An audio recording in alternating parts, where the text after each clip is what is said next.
Hey class, this is Mr. Wynn here with a video on surface area of rectangular and triangular prisms. Okay, so here we have two constructions. Alright, here's one long piece of paper.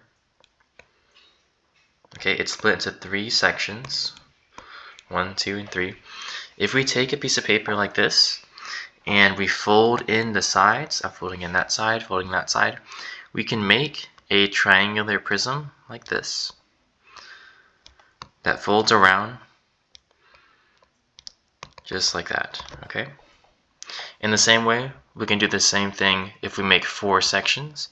Here we have one with 1, 2, 3, 4 sections. We fold it around, it'll curl up a little bit until it has a rectangle on the top like that, and a rectangle at the bottom. You can't quite see it, but it'll be in the back like that.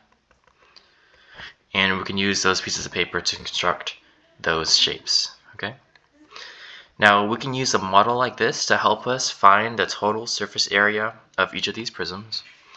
So a strategy that we would use is, first of all, looking at the flat out piece of paper that we just used. So with this one for the triangular prism, we have those three rectangles. When you fold them up, those are going to cover, here's one of those sides, okay, here's the other side, and in the back we have that back side. I don't know if you can see that quite right, but it's back there. Okay, that is going to give us the surface area, the area covering the outside of that shape. But we are actually still missing two pieces to that puzzle. So let me draw it again. Okay, here's your triangular prism. Okay, just a rough sketch.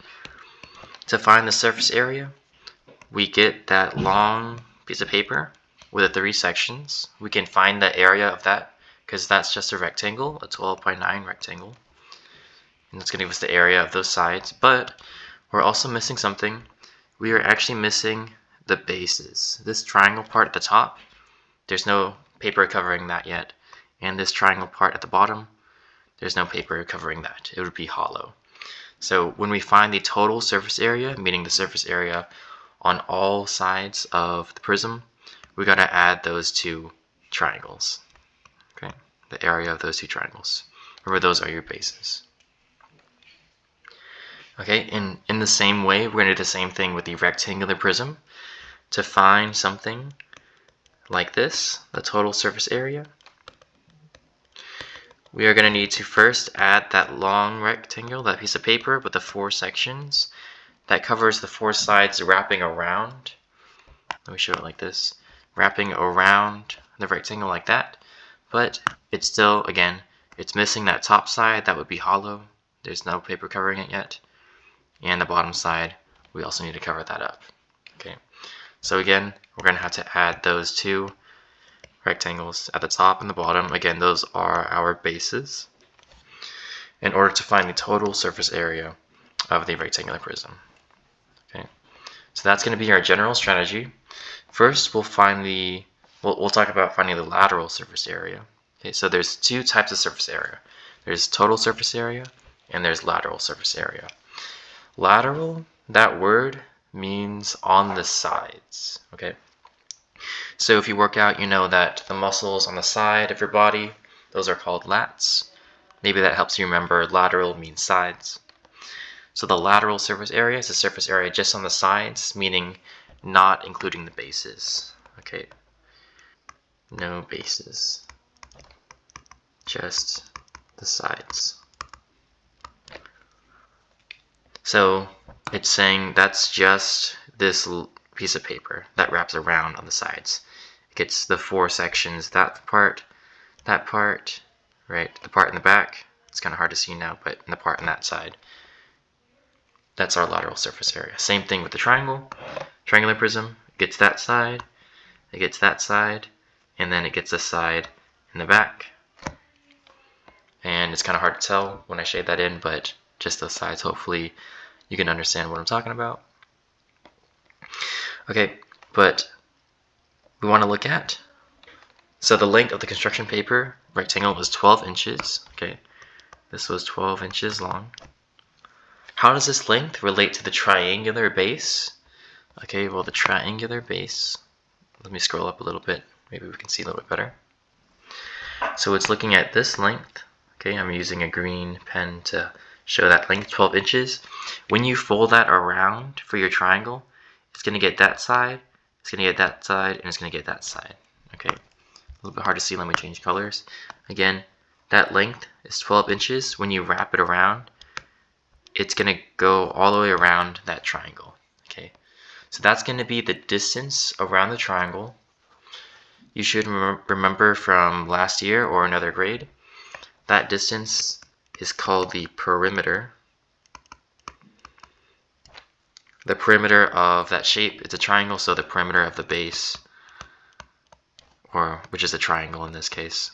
Okay, so that length, 12 inches, that's going to be equal to our perimeter because it exactly matches, it maps onto that when we fold it around. In the same way, that length on the rectangular piece, okay, so here, that's also 12 inches. When we take that and we wrap it around, we fold it into a rectangle, that's going to become our perimeter of that base as well. Okay, perimeter.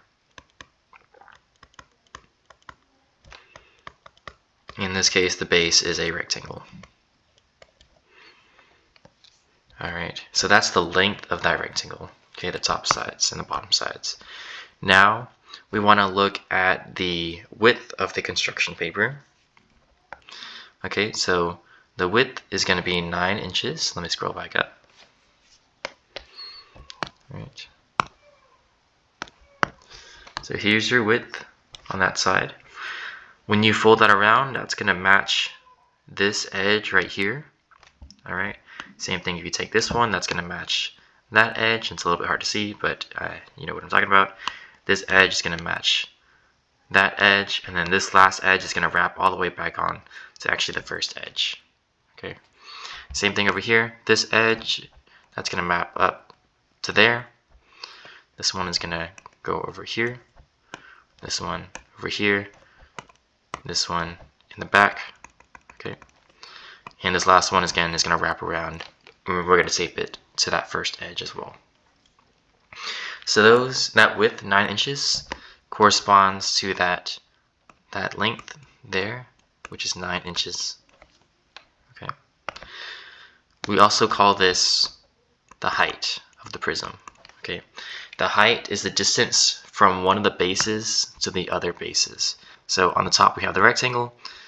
From there to there, that's 9 inches. Same thing with over here.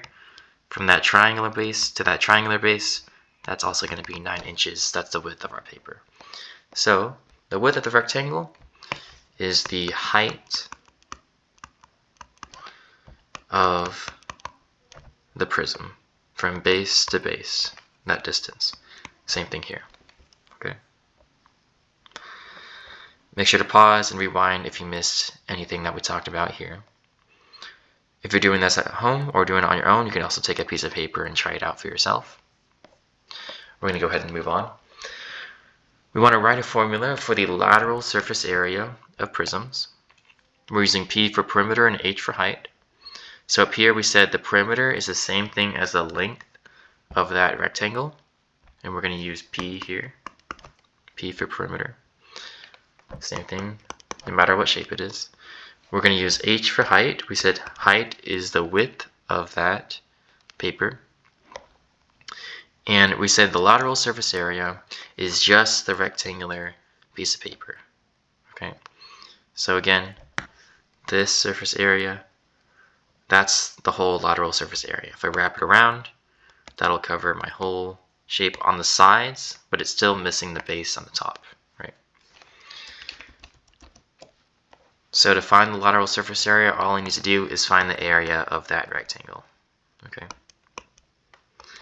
We said that the length is the same thing as the perimeter. Our perimeter is P, perimeter of the base, and the width of the rectangle is the same thing as the height, H. So to find this area, we find the area of the rectangle, base times height. This is just going to be, we can use S for surface area.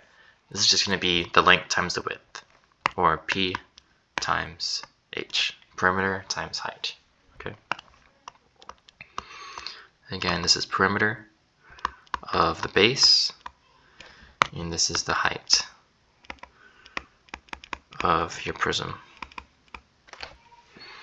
And that's all there is to lateral surface area. So if I have the base like this rectangle, all right, if I have the base, I can find the perimeter. Oops, that's going to give us P. Then I got to find the height. That's going to give us H. P times H is your lateral surface area. All right, again, we said we had two types of surface area. That's lateral surface area. Let's look at total surface area. Okay, total surface area. It's almost the same thing. Remember, we said our strategy was, okay, well, here's my shape. This is going to be equal to that long rectangle, that piece of paper, which wraps around, but it's also missing something. We were missing the base at the top and the base at the bottom that we got to add in. Okay. So it's going to be the same thing as our lateral surface area, P times H. That is our piece of paper here, but we also add in those two bases, so we're going to say plus B is the area of the base, but we're adding two of them, so plus 2B, 2 times B. Again, B is the area of the base, and you find that depending on what kind of a shape it is. If it's a rectangle, find the area of that rectangle. If it's a triangle, find the area of that triangle. You add that together, and that's our total surface area, the area covering the whole surfaces, the whole coverings on the outside of that shape. Do realize that these formulas are on your star sheet, so let me show you that real quick. So if we're looking for surface area, look for the word surface area. Okay. And we're looking at triangular prisms, rectangular prisms. Well, here it says prisms. For the lateral surface area, we're doing P times H. Again, P stands for perimeter, H stands for height. And then for the total surface area, it says pH plus 2B. We have pH from the lateral plus the two bases. B stands for area of the base. So if you ever forget, just look at your star sheet. You're allowed to use this on tests and everything.